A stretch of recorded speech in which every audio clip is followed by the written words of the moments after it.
Baik, Assalamualaikum warahmatullahi wabarakatuh. Salam sejahtera untuk kita semua. Pada kesempatan kali ini, kami dari kelompok coaching 10 yang terdiri atas kelompok 10A dan 10B akan melakukan podcast tentang kemaritiman. Sebelum dimulai, mari kita berdoa menurut kepercayaan dan keyakinan masing-masing. Berdoa dipersilahkan.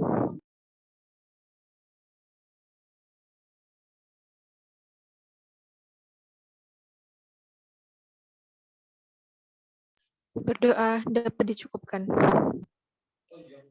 Sebelum podcast dimulai, alangkah baiknya kita berkenalan terlebih dahulu. Saya selaku moderator atas nama Estu Fatmawati dari kelompok 10B. Kemudian teman-teman mohon untuk memperkenalkan diri kalian masing-masing.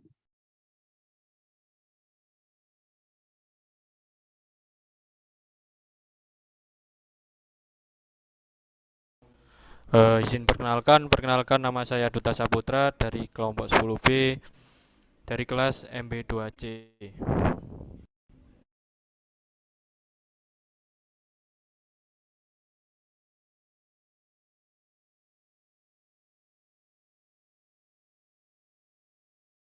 Baik, perkenalkan, saya Ragil Bagus Burmansyah dari kelompok 10A dari kelas MB2C.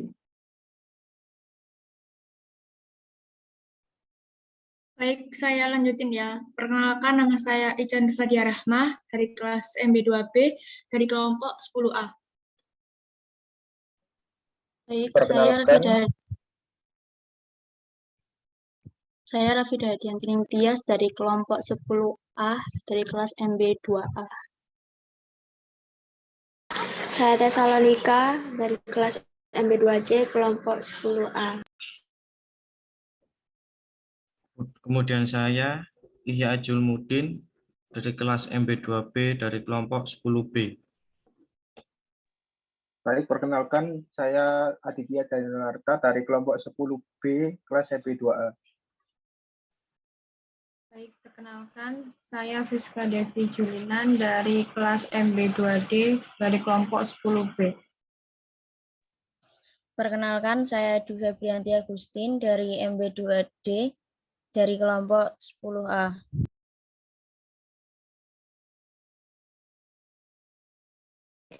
Baik, perkenalan dari masing-masing anggota telah selesai. Kemudian saya akan membacakan tentang tema kali ini yang akan kita bahas ya di podcast malam ini. Baik, mohon untuk disimak ya teman-teman. Indonesia memiliki sektor ekonomi maritim sebagai salah satu sektor utama dalam mensejahterakan masyarakat. Keadaan alam Indonesia dengan laut yang sangat luas memberikan sumber daya alam yang dapat mensejahterakan masyarakat Indonesia. Wilayah laut atau perairan di Indonesia juga dapat dijadikan sebagai aktivitas ekonomi seperti di bidang perikanan, pariwisata bahari, pelayaran, transportasi laut, dan pertambangan, seperti pertambangan minyak lepas di Kepulauan Natuna. Selanjutnya saya akan memberikan pertanyaan yang mungkin akan dijawab oleh teman-teman. Baik, pertanyaannya adalah, apa itu ekonomi maritim?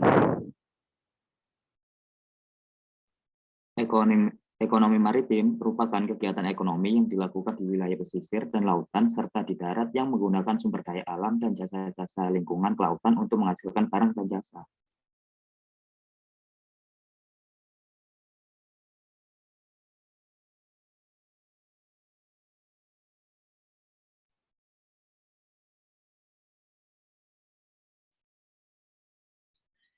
Ekonomi maritim ekonomi merupakan kegiatan ekonomi yang mencakup transportasi laut, industri galangan kapal dan rawat banyak, pembangunan dan pengoperasian pelabuhan serta industri dan jasa terkait. Nah, ekonomi maritim ini ternyata sering disamakan dengan ekonomi kelautan. Padahal, sejatinya kedua jenis kegiatan ekonomi ini berbeda. Ekonomi kelautan ini merupakan kegiatan di kawasan pesisir, laut, serta darat untuk memanfaatkan sumber daya alam dan jasa yang berada di lingkungan laut untuk dihasilkan barang maupun jasanya.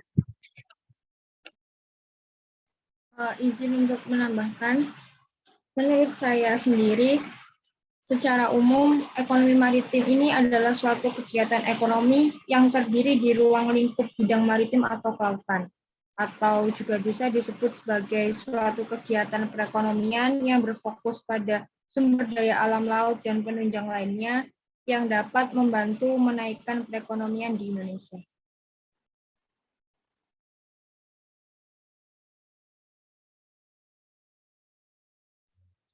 Baik, jawaban dari teman-teman sudah dicukupkan. Kemudian, tema yang kedua adalah banyaknya kekayaan yang kandung di laut secara utuh, baik di dalam, di dasar, maupun di atas permukaan laut, merupakan potensi ekonomi yang mampu memberikan kontribusi bagi perekonomian nasional. Berbagai kekayaan laut ini sebenarnya telah dimanfaatkan sejak dahulu hingga sekarang, baik melalui metode produksi yang tradisional maupun berbasis teknologi. Selanjutnya, pertanyaan yang kedua adalah, apa saja potensi keekonomi maritim di Indonesia?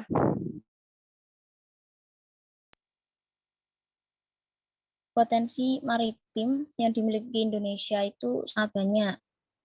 Contohnya rumput laut, terumbu karang, dan juga ada keindahan bawah laut lainnya yang merupakan kekayaan sekaligus aset keindahan bawah laut yang dapat menarik wisatawan, baik asing maupun lokal. Jadi kalau faktor itu merupakan salah satu peluang yang bisa kita manfaatkan untuk mencari keuntungan dan pundi-pundi rupiah di sana.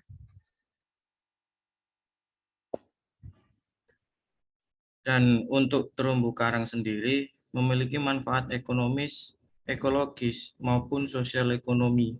Manfaat ekonominya yaitu sebagai bahan baku untuk pembuatan obat di farmasi, objek wisata bahari, dan sebagai lokasi penangkapan berbagai jenis biota laut, baik konsumsi maupun hias. Untuk manfaat ekologisnya, yaitu sebagai penyangga bagi kehidupan biota pesisir dan lautan, dan juga sebagai pelindung pantai dari abrasi akibat terpaan arus, angin, dan gelombang. Dan untuk manfaat sosial ekonomi, yaitu dapat dimanfaatkan sebagai penunjang kegiatan pendidikan dan penelitian agar ekosistem di dalamnya dan di sekitarnya, serta tumbuhan dan hewan laut yang ada dalam ekosistem terumbu karang tersebut dapat lebih dikenal sehingga mudah untuk dipelajari.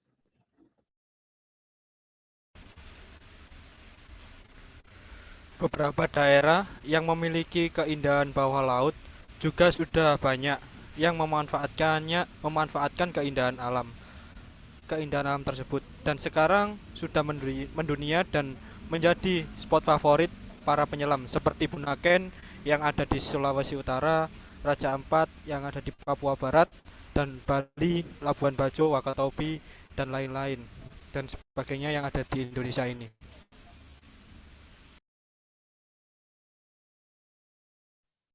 Nah, di beberapa tempat di Indonesia terdapat karang batu atau bahasa asingnya hard coral.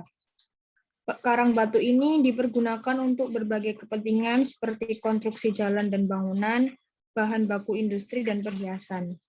Dalam industri pembuatan kapur, karang batu sering ditambang sebagai intensif, seperti terjadi di pantai-pantai Bali, hingga mengancam kelestarian pantai di sekitarnya.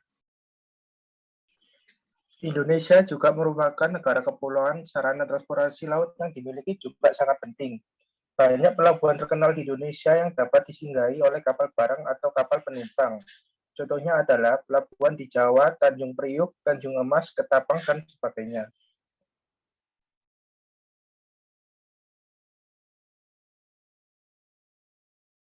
Usaha budidaya mempunyai prospek yang baik di masa yang akan datang dalam memajukan taraf hidup para nelayan di sekitar pesisir laut. Beberapa Komoditas perikanan saat ini sudah mulai dikembangkan untuk dibudidayakan dan mempunyai perspektif yaitu berbagai jenis ikan kerapu, kakap putih, kakap merah, bandeng, rola, batu lada, kerang mutiara, dan teripang.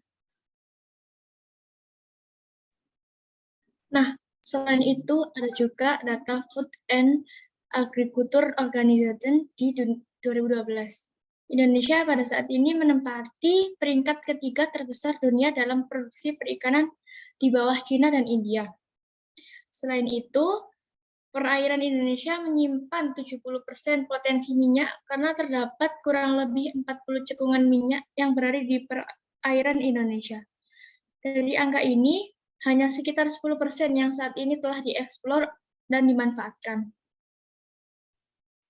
Nah, hal tersebut menunjukkan bahwa masyarakat Indonesia belum merasakan peran signifikan dari potensi maritim yang dimiliki, yang ditandai dengan belum dikelolanya potensi maritim Indonesia secara maksimal.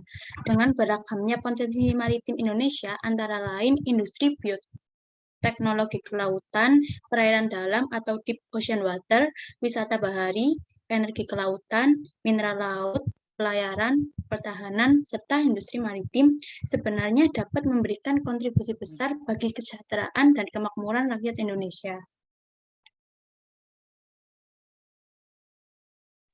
Namun, dengan kekayaan laut yang sangat banyak, ironisnya, pembangunan ekonomi nasional masih belum memberikan gambaran dampak positif yang kuat terhadap kesejahteraan masyarakat. Gambaran nyata kondisi ini sejalan dengan pengelolaan sektor kelautan yang belum digarap dengan penuh perhatian dan kemauan. Hal ini terlihat pada poster sebagian besar nelayan Indonesia yang masih bergelut dengan kemiskinan. Padahal, produksi perikanan terus meningkat. Daya saing domestik yang lemah menyebabkan kegiatan transportasi laut maupun eksploitasi sumber daya mineral di wilayah perairan nasional masih lebih banyak dilakukan oleh pihak asing. Kekalahan dalam kompetisi ekonomi berbasis maritim juga terjadi di sektor industri dan jasa.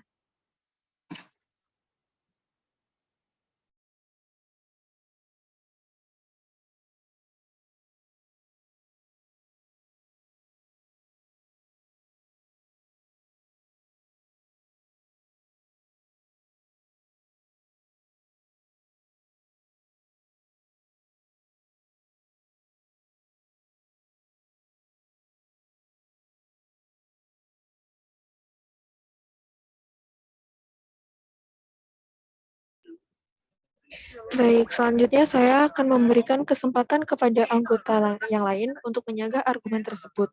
Jika tidak ada, kita bisa lanjut ke topik selanjutnya.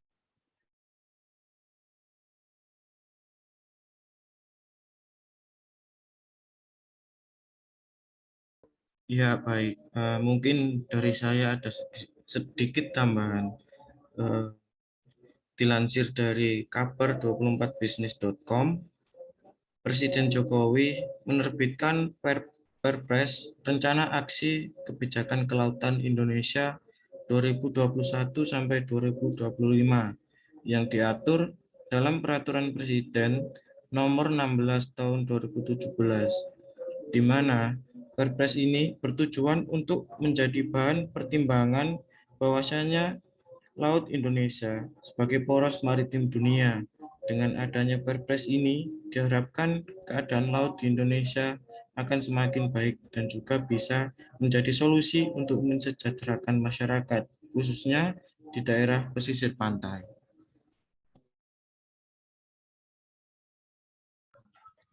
Baik, selanjutnya saya akan membacakan topik yang ketiga ini. Pembangunan ekonomi maritim perlu ditingkatkan dengan harapan dapat mendorong pertumbuhan ekonomi dan peningkatan kesejahteraan rakyat Indonesia. Indonesia memiliki potensi kelautan yang sangat besar. Namun, besarnya potensi tersebut belum dimanfaatkan secara optimal dalam pembangunan nasional. Pada tahun 2014, kontribusi seluruh sektor kelautan terhadap produk domestik bruto atau sering disebut dengan PDB hanya sekitar 20%. Padahal, negara-negara dengan potensi kekayaan laut yang lebih kecil daripada Indonesia, seperti Islandia, Norwegia, Jepang, Korea Selatan, Thailand, dan Tiongkok, yang berkontribusi di bidang kelautan, rata-rata sudah di atas 30% PDB. Nah, menurut kalian, apa yang menjadi penyebab Indonesia kalah dari negara yang berpotensi kekayaan lautnya bahkan lebih kecil daripada Indonesia?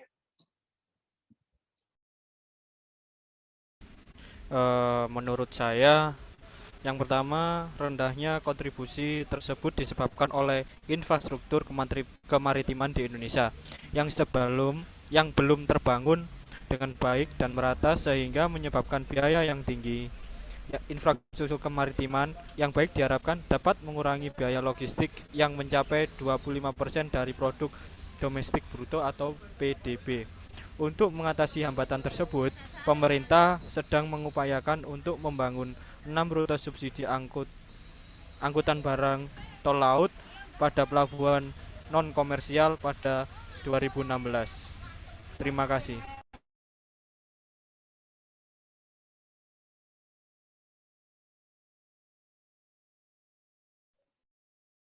Menurut saya, selain membangun tol laut, pemerintah juga perlu meningkatkan kapasitas armada penangkapan ikan di Indonesia, terutama ukuran kapal di atas 10 gross tonnage atau GT. Dan hingga kini, ternyata kemampuan armada penangkapan ikan Indonesia masih didominasi oleh kapal-kapal ukuran kecil dan perikanan skala kecil yang lebih banyak beroperasi di perairan pesisir sampai dengan 12 mil. Ini menyebabkan kondisi kekosongan armada di perairan kita. Konsekuensinya, banyak kapal-kapal asing yang tidak berizin yang mencuri sumber daya ikan Indonesia atau illegal fishing. Mungkin ini menjadi penyebab kecilnya kontribusi sektor maritim terhadap perekonomian Indonesia. Terima kasih.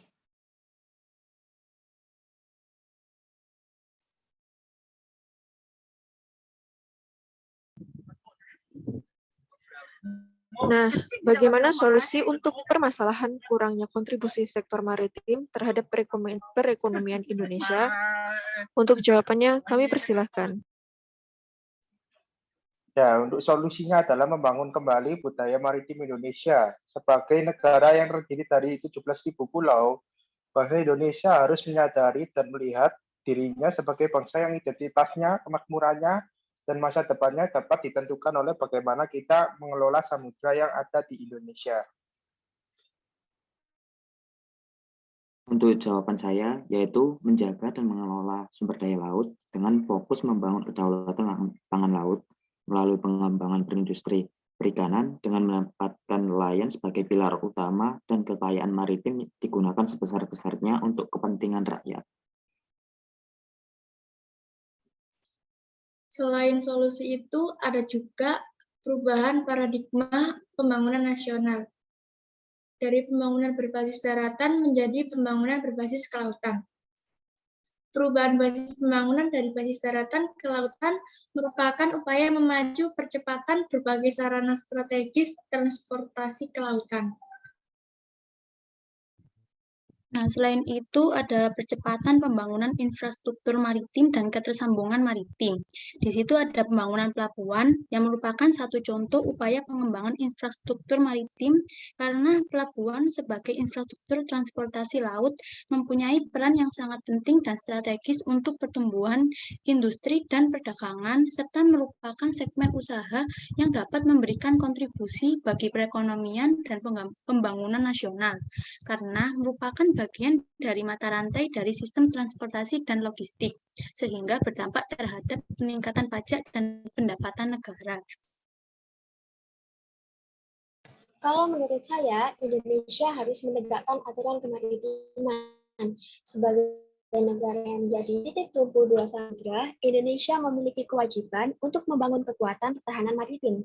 Hal ini diperlukan untuk menjaga kedaulatan dan kekayaan maritim, tetapi juga sebagai bentuk tanggung jawab dalam menjaga keselamatan pelayaran dan keamanan maritim.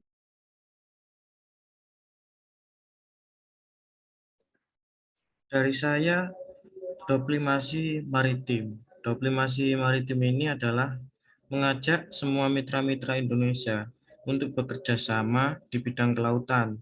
Diplomasi maritim ini untuk menghilangkan sumber konflik di laut, seperti pencurian ikan, pelanggaran kedaulatan, sengketa wilayah, perompakan, dan pencemaran laut. Laut harus menyatukan, bukan memisahkan. Oke, tampaknya masing-masing dari anggota ini sudah menjawab ya, dan jawabannya juga sangat lengkap semua. Kemudian pertanyaannya selanjutnya, apa itu poros maritim dunia dan mengapa Indonesia menjadi poros maritim dunia? Untuk yang bersangkutan, silahkan dijawab. Mungkin dari saya akan menjelaskan poros maritim dunia. Indonesia merupakan negara kepulauan terbesar di dunia yang memiliki potensi untuk menjadi poros maritim dunia. Poros maritim dunia bertujuan menjadikan Indonesia sebagai negara maritim yang besar, kuat, dan makmur melalui pengembalian identitas Indonesia sebagai bangsa maritim. Pengamanan kepentingan dan keamanan maritim, memberdayakan potensi maritim untuk mewujudkan pemerataan ekonomi di Indonesia.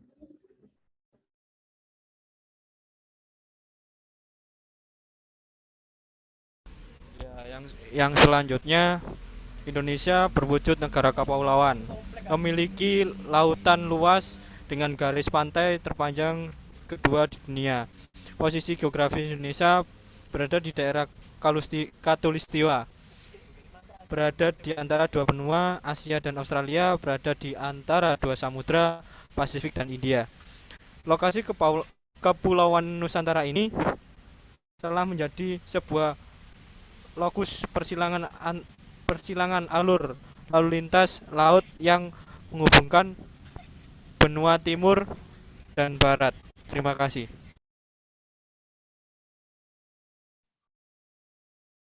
Menurut saya, selain penjelasan dari teman-teman, ini berdasarkan analisis dari pakar. Ditaksir sekitar 90% perdagangan global diangkut melalui laut, di mana 40% diantaranya melewati perairan di Indonesia. Ini berarti posisi Indonesia sampai kapanpun juga akan selalu menjadi tempat strategis dalam peta perdagangan dunia. Karena itulah Indonesia berupaya menjadi poros maritim dunia.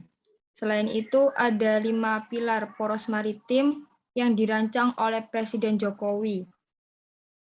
5 pilar utama dalam mewujudkan cita-cita Indonesia sebagai poros maritim di dunia. Pilar pertama, pembangunan kembali budaya maritim Indonesia. Pilar kedua, berkomitmen dalam menjaga dan mengelola sumber daya laut dengan fokus membangun kedaulatan pangan melalui pengembangan industri perikanan dengan menempatkan nelayan sebagai pilar utama. Mungkin pilar selanjutnya bisa dilanjutkan oleh teman-teman. Terima kasih. Ya, izin melanjutkan. Pilar ketiga itu berisi komitmen mendorong pengembangan infrastruktur dan konektivitas maritim dengan membangun tol laut, pelabuhan laut, logistik, dan industri perkapalan, serta pariwisata maritim. Pilar keempat sendiri berisi diplomasi maritim yang mengajak semua mitra Indonesia untuk bekerja sama pada bidang kelautan. Dan pilar kelima berisi membangun kekuatan.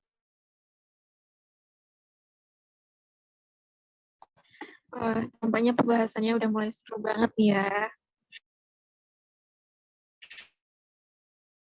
Gimana nih teman-teman, penyampaian materi dari kelompok 10 pasti akan menambah ilmu pengetahuan mengenai kemaritiman.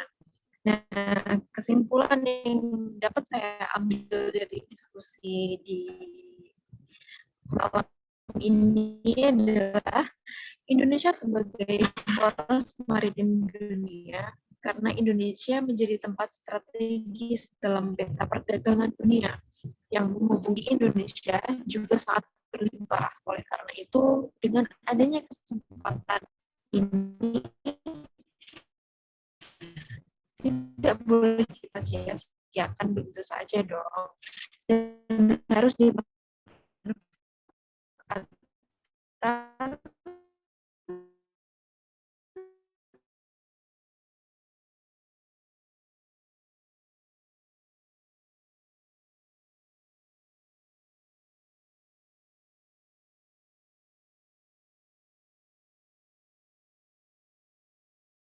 Baik, karena tampaknya moderator mengalami gangguan, akan saya lanjutkan mengenai closing statement Indonesia sebagai poros maritim dunia, karena Indonesia menjadi tempat strategis dalam peta perdagangan dunia yang menghubungkan benua timur dan barat. Sumber daya laut di Indonesia juga sangat berlimpah. Oleh karena itu, dengan adanya kesempatan ini, tidak boleh kita sia-siakan begitu saja, dan harus dimanfaatkan dan dikembangkan dengan tepat. Akan tetapi, kenyataannya saat ini dalam pengelolaan kekayaan sumber daya laut masih kurang efektif sehingga dampaknya belum begitu terasa. Apa yang membuat hal ini terjadi? Yakni kontribusi hasil kekayaan laut di Indonesia masih kurang untuk pembangunan nasional. Ada banyak faktor yang mempengaruhi hal tersebut, di antaranya infrastruktur kemaritiman di Indonesia yang belum terbangun dengan baik dan merata. Yang kedua, kemampuan armada penangkapan ikan di Indonesia masih didominasi oleh kapal ukuran kecil dan perikanan skala kecil. Yang ketiga, banyak kapal-kapal asing tidak berizin yang mencuri sumber daya ikan Indonesia atau illegal fishing. Upaya Indonesia untuk mengatasi hal tersebut adalah mempercepat pembangunan infrastruktur maritim, menegakkan aturan kemaritiman, dan melakukan diplomasi maritim guna mencegah adanya konflik yang terjadi di laut. Nah, teman-teman, sebagai generasi muda, kita seharusnya terlibat dalam proses pembangunan laut Indonesia. Dalam hal ini, kan pemuda bisa memanfaatkan fasilitas teknologi informasi dan komunikasi atau media sosial untuk menyebarkan informasi tentang laut, bisa menjadi konten kreator, maupun memberikan edukasi dan diskusi seperti yang telah kelompok 10 lakukan ini. Oleh sebab itu, marilah kita menjaga kelestarian laut sebagai upaya peningkatan perekonomian di Indonesia. Baik, sekian yang dapat kelompok kami sampaikan, kurang lebihnya mohon maaf. Wassalamualaikum warahmatullahi wabarakatuh.